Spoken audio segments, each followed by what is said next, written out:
Bonjour les turbos. Oui, ce sont une espèce de poisson. Tout à fait, regardez, ça ressemble à ça. Incroyable, hein. Je me disais bien, je sentais quelque chose frétiller pas très loin. Et si ça vous dit, je connais un endroit où on pourrait nager tranquillement dans la piscine, ni plus ni moins que la plus grande du monde. Face à l'océan Pacifique. Attendez, je vous montre ça sur Google Earth, hein, évidemment. Pas facile, hein. Hop là, il est là. Voilà, au cas où ça vous aurait échappé, je pourrais passer ma vie plus ou moins dessus, quoi. Voilà, nous sommes au Chili, dans la ville d'Algarrobo. Ce coup-ci, il n'y a pas de piège, c'est une vraie piscine. Il faudra quand même être un petit peu nombreux pour la remplir, puisqu'elle fait quand même 1 km de long et contient près de 250 000 mètres cubes d'eau, de flotte quoi. Dites-vous qu'elle est si vaste que certaines personnes font même du bateau dessus. Enfin au pire, si on est vraiment trop là-dedans, il y a quand même la mer à 50 mètres, hein. C'est toujours bon de le rappeler. Bon, par contre, pour qu'on puisse aller barboter, il faudrait que l'un d'entre vous habite dans le complexe de San Alfonso del Mar, car la piscine n'est accessible que pour ceux qui habitent dans le complexe résidentiel, hein. Bon, du coup on peut pas tout avoir, mais on peut presque tout voir, avec ce petit logiciel. Et comme vous avez l'air d'apprécier le sujet, et moi aussi, dans la foulée, eh bien on en remet une couche, on est comme ça quoi, on est comme ça à la maison. Et je me suis donc décarcassé avec mon équipe tout de même, je suis pas tout seul, hein, pour trouver 6 lieux à connaître sur Google Earth. 6 nouveaux lieux particuliers qui méritent le coup d'œil, à mon avis. Et je précise à chaque fois que je donne leurs coordonnées dans la description, et vous pouvez aller ainsi copier le lien sur Google Earth pour aller tester tout ça par vous-même et faire votre propre idée. Bref, voilà, c'est parti, on met le turbo. Les turbos, il y a une carrière d'humoriste qui m'attend quoi. Bref, générique.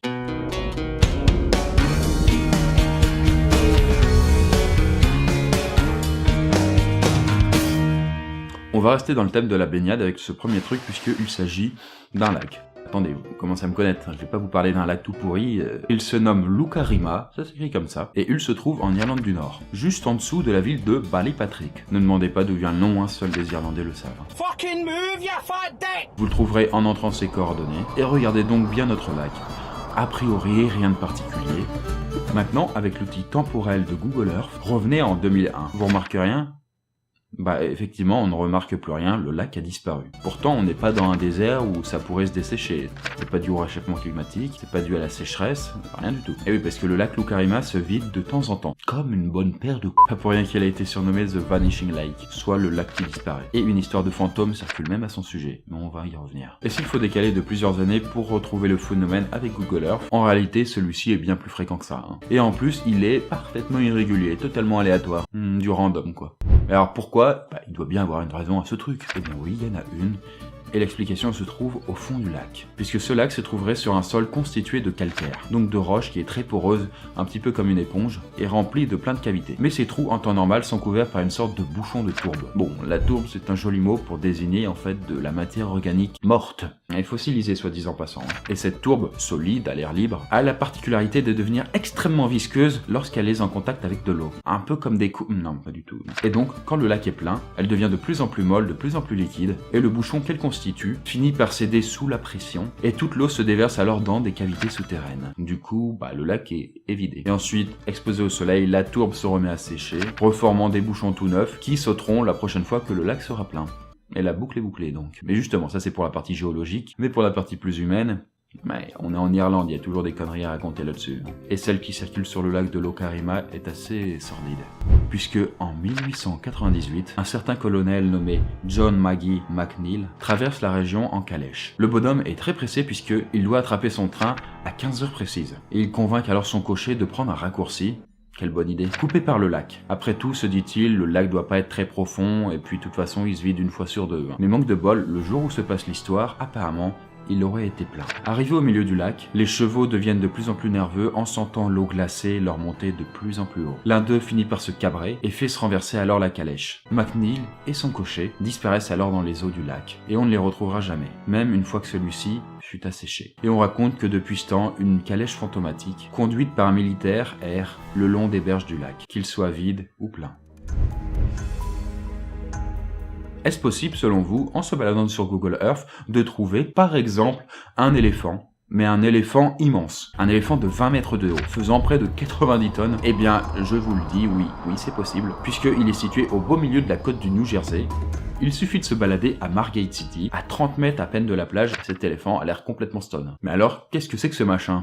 On va pas me la faire à moi, je vois que c'est pas du vrai. Lucy the Elephant, c'est comme ça qu'elle est prénommée, la jolie, a été construite en 1881, sur l'ordre de James Lafferty, architecte de sa profession. Et James a construit cet éléphant puisqu'il venait tout juste d'acquérir des terres au bord de la mer, et il souhaitait les revendre par lopin pour qu'on puisse y construire des maisons. Et quoi de mieux, s'était-il dit, pour attirer les touristes, que de construire quelque chose d'un petit peu atypique. D'autant plus qu'une fois monté sur le dos de Lucy, les éventuels acheteurs avaient une vue plutôt imprenable sur toutes les parcelles de terrain à vendre. Oui, il était bien là pour vendre, le gars. Mais si Lucy a du succès, il n'en est pas de même pour le reste des affaires de Lafferty, qui est contraint de vendre sa grosse et belle création à un certain Anton Gertzen. Et c'est la belle-fille de ce monsieur qui décida de prénommer l'éléphant Lucy. Et Lucy ne fait que commencer son service puisqu'elle sera tour à tour un bureau, un appartement et une taverne. Voilà, tant qu'à faire. Mais avec toutes ces fonctions et pratiquement aucun entretien, Lucy finit, au fil des décennies et des décennies qui passent, par tomber en ruine. Et jusqu'au point où finalement elle est contrainte à être détruite. Mais au dernier moment, une initiative des habitants de la ville,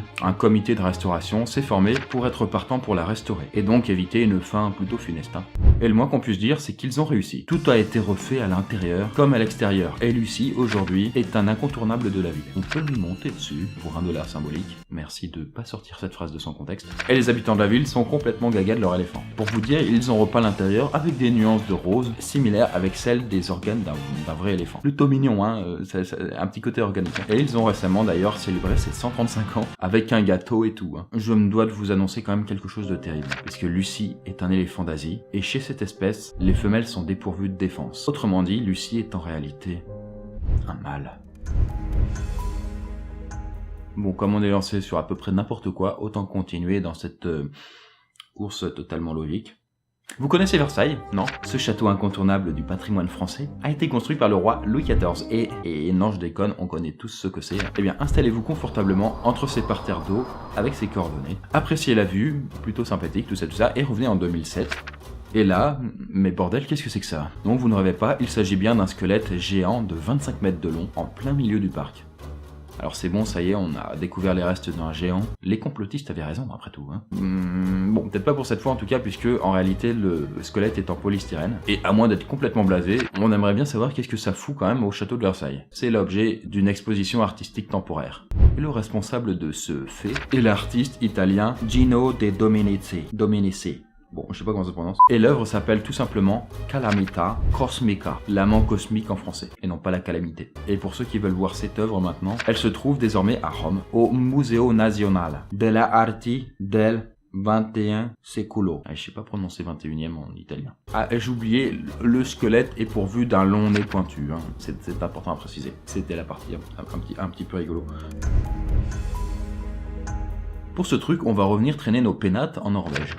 Parfaitement pénate. Bon, les fans de la série Viking, ce coup-ci je vous spoilerai pas, en tout cas je ferai pas exprès, je vous dirai seulement que Floki est le nom du type qui a lancé la colonisation de l'Islande. Une île où il est arrivé relativement seul. Voilà, c'était gratuit. Bon, assez plaisanté, rentrez ses coordonnées.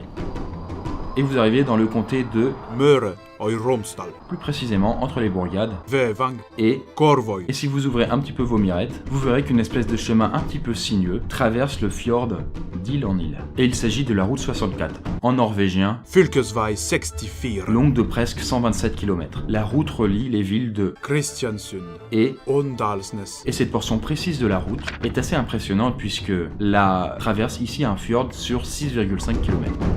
Et à l'aide quand même d'une dizaine de ponts différents. D'ailleurs, l'un d'eux est le Torsøysundet. est particulièrement célèbre puisque lorsqu'on le voit sous une certaine perspective, on a l'impression qu'il ne mène nulle part, tout simplement. Et vous n'imaginez pas le gain de temps pour les Norvégiens d'avoir pu construire cette route. Parce qu'avant, soit ils devaient prendre le bateau, soit contourner tout le fjord, et c'était long. C'est un peu pareil que nous avec le pont de Millau, quoi, en France. Mais si cette route est aussi connue, c'est parce qu'elle est réputée pour être l'une des plus belles au monde. D'ailleurs, cette portion qui traverse la mer est recommandé aux touristes. En même temps, c'est comme si on roulait directement sur la mer, et avec les montagnes à l'horizon. Et si vous voulez y faire un tour, sachez que vous pouvez aussi rouler un petit peu dessus avec l'outil Street View de Google Earth. Mais bien sûr, le mieux c'est d'y aller, mais c'est un peu loin.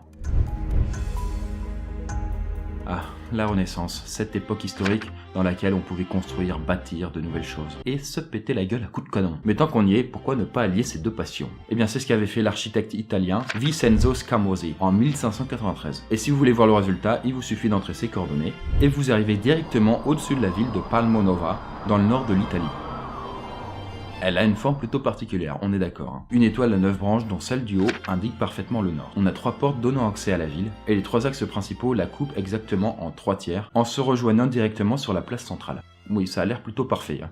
Mais il faut dire qu'à l'époque, comme aujourd'hui d'ailleurs, on fantasmait sur la ville idéale. Et pour les gens de la Renaissance, c'était une cité sortie de nulle part, esthétique pour que la population s'y sente bien, puisse y vivre agréablement, et géométrique pour renforcer l'harmonie, car de l'harmonie architecturale découle l'harmonie sociétale. C'était le credo de l'époque. Et cette ville idéale, dans la foulée, devait être protégée par de solides murs. Enfin, c'est bien beau tout ça, mais si vous êtes un fan de Vauban, vous comprenez déjà pourquoi cette ville a une forme si particulière.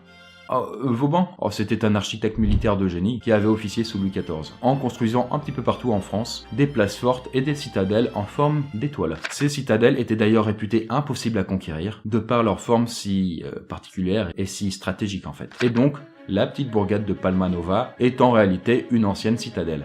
Voilà, c'était pas compliqué à deviner. Où chaque flèche, à l'époque, était garnie de canons, positionnés de telle sorte que chaque pointe pouvait défendre sa voisine directe, au cas où des envahisseurs étaient là. Et le tout était entouré de douves, comme les châteaux forts d'antan. Bon, y a pas à dire, ça a son charme. Et à votre avis, est-ce que les structures militaires sont aussi travaillées de nos jours? On va voir ça dans le prochain truc. On va s'éloigner un petit peu de l'Italie, même beaucoup pour ce truc, et on part directement en Australie. Plus précisément sur la côte ouest, un endroit assez paumé, à plus de 3700 km de la capitale australienne, qui n'est pas Sydney d'ailleurs, mais Canberra. Hein. Voilà les coordonnées. Bon, si vous n'êtes pas trop distrait, vous imaginez déjà qu'est-ce que pourrait être cet étrange hexagone. Oui, une base militaire, rien que ça. Et pas petite puisque sa superficie équivaut à près de 375 terrains de foot. Et elle fait près de 2,5 km de diamètre. Plus précisément, on l'appelle la Harold Holt Base, et elle est la propriété de la marine australienne. Et cette base est réputée pour faire des activités hautement confidentielles, sur lesquelles on peut avoir quand même quelques petits indices. D'ailleurs, vous regardez que la région où elle se trouve est complètement paumée, sur le bout d'un espèce de petit morceau de bras, complètement au bord de l'Australie. Et regardez attentivement chacun de ces angles. Vous pouvez remarquer à chaque fois une ombre fine et longue, très longue, comme si la structure qui produisait cette ombre était une très grande antenne. C'est pas pour rien que la théorie la plus courante qui circule à propos de cette base est qu'elle sert de station d'émission à très basse fréquence pour communiquer directement avec des sous-marins nucléaires, ou des sous-marins tout court. Est-ce un hasard? Eh bien si on remonte vers le nord, on observe une étrange forme à quelques centaines de mètres du rivage. Donc voici les coordonnées. Vous me direz que c'est probablement un navire qui a coulé, mais rentrez ces coordonnées alors, et si vous n'y êtes pas déjà, avec le bouton de visionnage d'archives et la petite horloge, remontez au 15 novembre 2011. Vous verrez alors un étrange sillage s'étendant sur des kilomètres, mais étrangement, il semble venir de nulle part.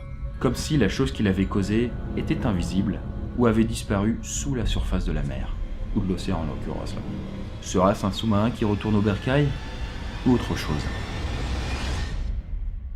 Voilà, c'est terminé. Qu'est-ce que vous pensez de tout ça, les turbos? Pour ma part, j'espère vous avoir montré des endroits dont vous soupçonniez même pas l'existence, et que bien sûr, ça vous a intrigué. N'hésitez pas, encore une fois, comme je l'ai fait, à vous promener sur Google Earth, et si vous trouvez aussi des lieux un petit peu insolites, me balancez ça en commentaire, c'est interactif quoi. Allez, sur ce, moi je retourne à la piscine géante, je vous fais la bise, et je vous dis à la prochaine pour de nouveaux trucs.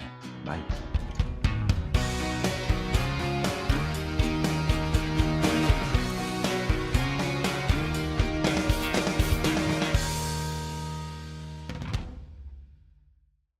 Et les éléphants de la ville sont complètement gaga de leurs éléphants. Non, ça ne veut rien dire. Et les éléphants... Non, putain, mais on va arrêter. Merde.